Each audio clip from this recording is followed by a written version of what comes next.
Assalamualaikum warahmatullahi wabarakatuh. Halo teman-teman, pada kesempatan ini saya akan menjelaskan materi tentang konsep berpikir positif yang meliputi penalaran dialektif, toleransi terhadap ambiguitas, ketajaman dalam melihat situasi, dan juga kecakapan dalam mengidentifikasi masalah. Berpikir positif merupakan cara berpikir yang berorientasi pada hal yang konstruktif dan juga solutif. Ketika menghadapi masalah, seseorang yang berpikir positif akan lebih fokus pada upaya mencari solusi daripada terjebak pada kesulitan yang dihadapinya. Bagi seorang konselor, kelompok ini tuh sangat penting karena membantu dalam memahami klien secara lebih baik dan juga menghadapi berbagai situasi dengan tetap tenang. Dalam berpikir positif, terdapat beberapa aspek penting.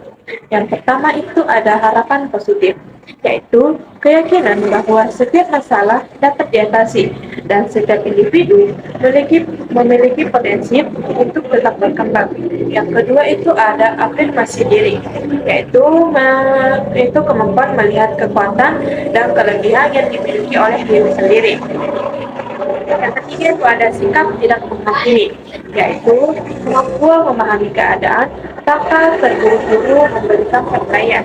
Yang keempat itu ada penyesuaian diri yang realistis, yaitu kemampuan menerima kenyataan dan menghadapi masalah secara bijaksana. Pembahasan selanjutnya itu ada penalaran dialektif. Penalaran dialektif merupakan kemampuan mempertimbangkan berbagai sudut pandang yang berbeda-beda untuk memperoleh pemahaman yang lebih mendalam. Dalam konseling, kemampuan ini tuh sangat membantu konselor dalam memahami konflik yang dialami klien tanpa langsung mengambil kesimpulan. Konselor perlu mendengarkan berbagai perspektif, mencari titik temu, dan juga membangun dialog yang konstruktif dengan klien tersebut.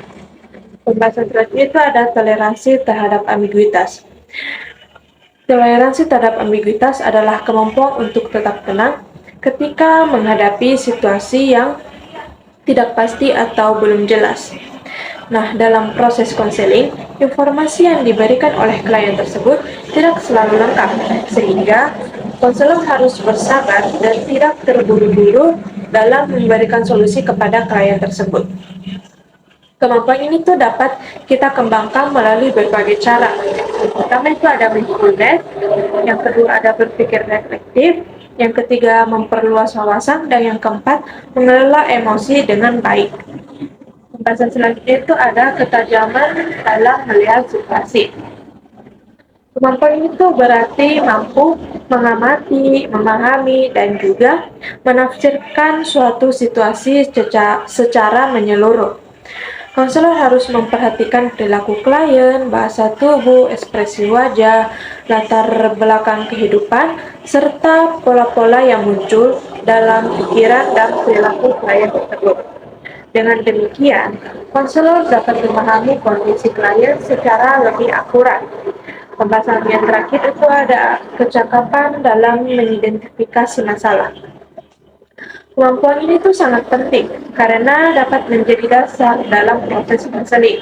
Identifikasi masalah yang dilakukan dengan menemukan masalah yang dialami klien, mencari penyebab utamanya, dan juga merumuskan masalah tersebut secara jelas.